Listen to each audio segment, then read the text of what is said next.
it was kind of a hard time to get through, and we just started to look towards Christmas season and knowing like, you know what, let's get through this hard time as a community. That's when we did Ruidoso together.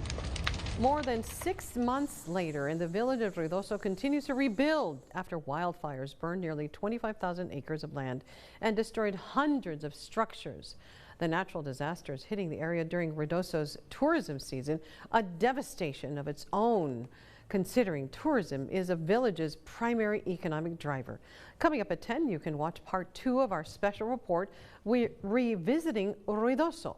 Our Tirza Ortiz speaks with locals about how they're working to recover. And if you missed our first part of the series, you can watch it again during our 6:30 newscast.